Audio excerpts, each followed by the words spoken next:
Hey guys, so this is part 2 of being the brew. Today I'm going to learn how to be a Kona coffee farmer. This is our roaster, HiCO, and then we're on his farm today. Welcome to Numvar Estates. This is our farm here in Keoho. Got a lovely view back here. You can see everything. You can see Kalalu'u, Magic's, downtown. And then you can actually see all of our coffee, different varietals growing on the farm, from our geisha right below us. We've got our Lorena that just started to be planted. We've got our Typica up top. And then we have our #1 Kona SL34 growing on the south side over there. And we're gonna be serving some of this coffee over the next few months and years at HiCO.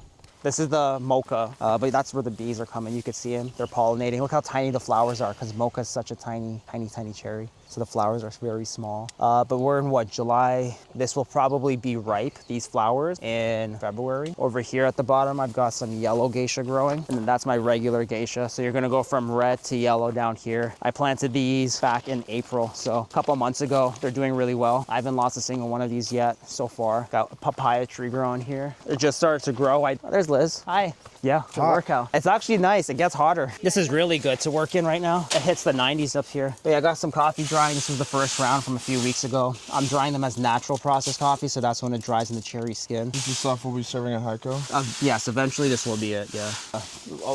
It's gonna be a while before this is ready. How long have you had this farm for, Paimon? Back in 2023 is when we got the contract for this place. Liz and I planted it all ourselves. We have about 1,000 trees right now. So we're coming up on some of our SL34 trees. See how large they are? Some of them are massive, full of flowers. And that's because we got those rains last week. This is ready? That's ready, yeah. Hey man, makes sense. What's been the hardest part about starting this? We're lower in elevation. It's a lot rockier. I don't have big equipment to like punch the holes. So like we were using a pickaxe to dig some holes, and we're on our hands and our knees planting everything down. It's very manual labor. It's labor intensive for sure. And then coming out here to just maintain everything, we just walked up that hill carrying equipment up here, and it's not an easy land. It's not forgiving. How many hours do you think you work here every week? Every week I put in 25 to 30 hours. Damn. Solid, yeah. So when I'm not up there roasting, like I do most of my roasting on one day, and then I deliver on the other day, clean the roaster in half a day, and then I'm here the rest of the week just trying to maintain everything. Wow. I can't believe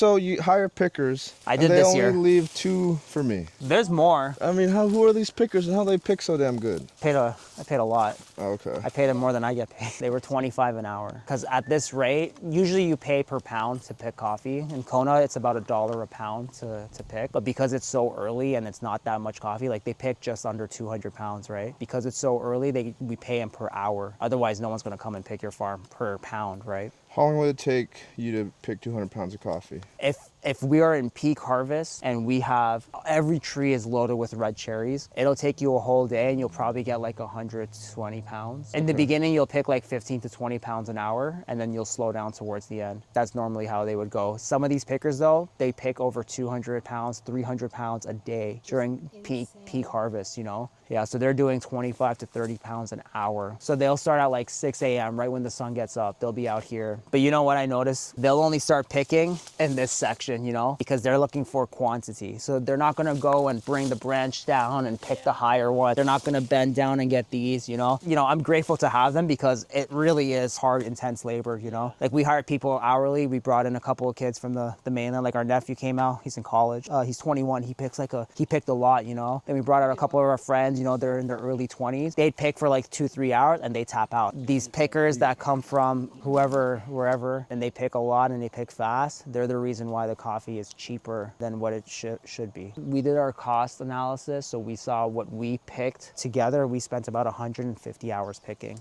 And then we paid an additional X amount of money for the last 2,000 pounds last year. So our cost of production was like 40 to 45 pounds in just picking fees, not the processing, not the milling, not the roasting, not the packaging, just in picking prices. That doesn't include the fertilizers, the spraying, the weed whacking. Our cost was a lot more expensive. So if you go to our online retail, you'll see our coffees are costing a bit more than what other people. But the wholesale stuff that we have going on with the other farms that we help manage and where we source our coffee from, because they're a lot bigger in size, they're able to produce coffee at a lower price. It's expensive.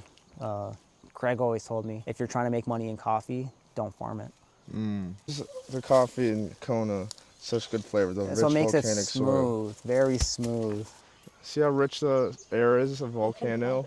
So I'm allergic to this cane grass. So when I'm cutting grass here, I put like, besides this, I put on like a Tyvek suit, and then I have like the goggles, I have a dust mask, what else? Gloves, like everything. Well, And then I wash this completely separate from the rest of my clothes so it doesn't spread. So what are we looking at? These are the typical trees. So this is primarily like what I've been selling and serving at HiCO, or what you guys have been serving at HiCO, is this varietal, Typica, and we're just walking through it. This is what we serve at HiCO for our 100% Kona Yeah. espresso cold brew And your drip. drip. Yep. So yeah, the most common Arabica found here in Kona, brought back in 1890 from Guatemala Typica, but once it's planted in Kona and through 130 plus years, it's developed its own flavor profile in our rich volcanic mineral soil. Wow. This is the secret, guys. Guatemala. Wow, look at that. Look how rich that is. So something that's cool, like at the end of harvest, if you don't really pick, and throughout harvest too, when the cherries fall and the seeds fall, it'll start germinating. So there's already some coffee plants down here that are Maybe I'll bring that to my germinating. Here's one Perfect time to talk about this. right there. the I'm parchment. thinking about starting a little micro lot. How many trees you thinking? Maybe 4. Yeah. And I'm wondering if you guys can help me with that. Let's do 10. 10? Okay, can you? We will do 10. I already created my logo. See? I'd love to see it. I'm sorry, guys. What's with the balls? I just want, I want people to know. I want people to know, like I'm the best. You Yeah. know? And Yeah. this is I thought the best way to show it. Hey, we're gonna stop using the goat name, so if you want to Really? take it, Johan Goat Coffee coming in 3 years. 3 years? I'd love to help you. Yeah. Okay. If you're like How long 10, does it 10 take? trees, up in Hulula, probably 3 years. 3 years. Featured coffee at HiCO. Johan Goat. One more time. Check this out. Dude. I thought there's a new goat in town. I got some big. Yeah, you could plant some, and then a couple years down the road, harvest it. We'll roast it together, Cool. and then you could literally brew it and be like, you've seen it from Yeah, literally yeah. planting it to. That's the cup. goal. Yeah, from bean to brew. Yeah. 10 trees. How many pounds of coffee will I get? If it's this big, you should be able to get 10 pounds of cherry. Like some of the other trees that have more limbs, you should be able to get 20 pounds of cherry. Every 8 pounds of cherry is 1 pound of roasted coffee. What would you do if I submitted and got best cup of coffee? That'd be amazing. I know, but what would you do? Would you I'd be quit? so happy. No, I'd genuinely be so happy. We Okay. need younger people in coffee. Okay. But The average age of a Kona or a Hawaii farmer or coffee farmer is 62 is the average age. We're 31, 32. we're gonna bring it back with style. Yeah, there's more saplings down here. You could have your own nursery. It keeps going. Look at this. Okay, we got 2 trees for Johan Goat Coffee. Got 3 trees for Johan Goat Coffee. No, we got 4 trees now. Just need 6 more. 5. We got 5 trees for Johan Goat Coffee. You'll need 5 more. So the owner, he goes to Molokai to hunt once in a while. And one time he brought back a skull and just left it on the tree. And I was mowing and I'm like, what the hell is this skull doing here? Yeah. I just love all these different varietals. You hear of all these amazing different Arabica varietals growing around the world. And in Kona, we've had the Typica, which is fantastic. But like now we have all these new ones, the geishas, the SL34s, the mocha. Just trying to see what different flavors your land, your Aina can produce. It gets me excited. This is what you could do. How old are these trees? Some of them I just planted last month. The Oh, wow. others were planted 2 years ago and they're still small. Like all the big ones. So this will be like this in a month? Oh. No, this is 2 years old. It was already this big when I planted it. Oh. This was planted back in 2024 and it's still only this big. This varietal takes an extra year to get more mature. Yeah, there's some with the cherries on it.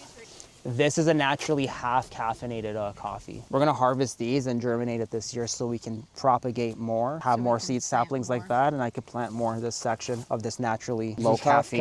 Half calf, yeah. Yeah, but yeah, recently I just planted another 80 with my workers with a pickaxe. Hard to grow geisha, honestly. It's so This is hard. geisha? This is geisha. I said 450 trees approximately. This is Well, this how is old in the How sun. old are these? These were planted in 2023. So But you see how it struggles in the sun. This will look like this. A lot of these guys, you see how they're all leaning. It is because of the Kona low. And so they have all these different verticals that one has cherry, so I'd leave that. This one is solid. Wait. That one is just growing for the sake of growing. That's dead. So there's a pest that bores its way into the stem and then it kills the rest of it. It's the twig borer. Right there is where you see that hole.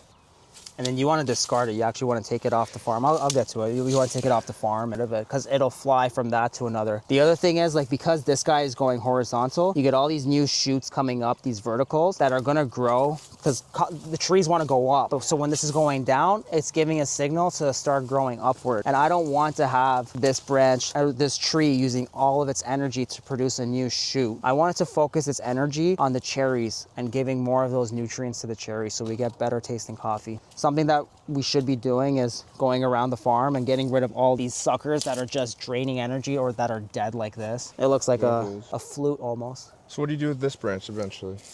When harvest is done, I'm gonna prune him, like get rid of him. Yeah. Oh, that's what we could do. I brought the chaff. The chaff! So when we roast, we have all that byproduct, the chaff that comes off the coffee. When I vacuum out the roaster every day that we're using it, and we collect it, it's good browns for a compost mix. I bring it here because it's so rocky and I'm trying to create more soil. So I have a big garbage bin full of chaff that we can dump into an area I have. Okay, let's do that. Yeah. Today we're learning how to chaff. When I plant trees at my house, do they all have to be in the same area? They could be spread out as long as you take care of them. I don't know if you're in an HOA, but usually we go 10 feet from the rock wall, 10 or 15 feet depending on the rules. What rules? Kind of rocky areas. But you guys have great soil up in Hulula. Volcanic rich soil. Oh, that's gravel. Yeah, that's This is not where you want to grow coffee. This is where you want to grow coffee. Volcanic rich soil. This is the juicy strawberry flavor you get. This is the cinnamon, You get the apple. acidic flavor. Where's that? Probably these holes. Oh, okay. The gas, you know, a little gas coming out of there. So when we're done roasting, we take the byproducts of the roasting, the chaff, and we vacuum the roaster out to clean it. And I put them in this bin, and I bring the bin to my farm over here because it's so rocky. And I'm using this in a compost pile to create more soil. So we're gonna go and dump this in a section that I already have. This is 3 weeks of roasting. Every month I have at least Some this much. HiCO coffee in here. Okay, let's go do this. We're gonna go uphill. Yeah. Nothing but a bean. This is basically, what was it, maybe 1 million coffee beans? Yeah, Yeah, pretty light. Oh, shit. it's very rocky. Let me know if you want me to carry some of it. You've been working too hard these last 3 years. This is my time. You see what the trees look like out in the sun and then out in the shade here. Look how beautiful they look. Deep, green, healthy. Thanks for your help. Oh, yeah, anytime. We're bringing back the young coffee farmers of Kona. Me and you. Let's do it. And maybe Irwin. This is it? Yeah, that's Sure, that's it. not poop. I just dump it on here? Wait, why don't I dump it on a coffee tree? It might kill the tree. It's pretty highly acidic. You could dump the whole bin. That's it? Just around, yeah. I thought I was gonna, I don't know. So this helps plants around it? This is gonna flatten the ground in this rocky area. So I'll be able to maybe one day put more coffee in this area. That's pretty cool. Yeah, the trees that were planted up here, these are the only 3 that have survived. So I'm probably gonna get rid of them after this harvest and flatten this area as best as possible and work the soil, work the ground and get it ready for more coffee. So this rich volcanic soil does need not just rich volcanic soil. You need some chaff. Chaff helps. Is that cool? I can smell the HiCO coffee. It smells good. Gonna need some coffee after this. How am I doing? Doing actually amazing. Wow. First time chaff. Yeah, because today, look at these clouds coming in with this inversion layer. It's going to rain on this, and this is going to start to break down over the next few months and turn into soil with more droppings, grass cuttings. What we also do is we bring cherry skins over here, and we'll dump them around the ground, and that helps create soil. No more chaff. Kona, but in Hawaii in general, you can grow almost anything out here. It's the perfect mixture of, once again, volcanic rich soil, air, the breeze, the sun, the temperature, the rains.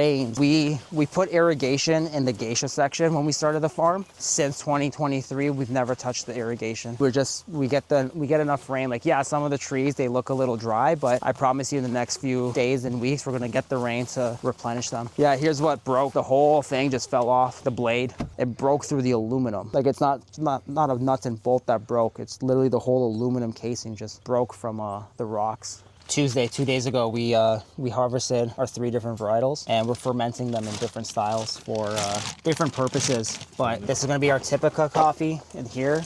This is what's called an anaerobic fermentation. We've got our geisha in here and our SL34. I've done weed whacking, but not to this scale, yeah. This is the highest commercial weed whacker on the market. I've owned this for 3 years, and I take it into service once a year just to like keep it clean. Damn, bro, we got the Ferrari of weed whackers. The Ferrari of weed whackers right here. Look at that, clipped in. Pull. Not the coffee trees, around them.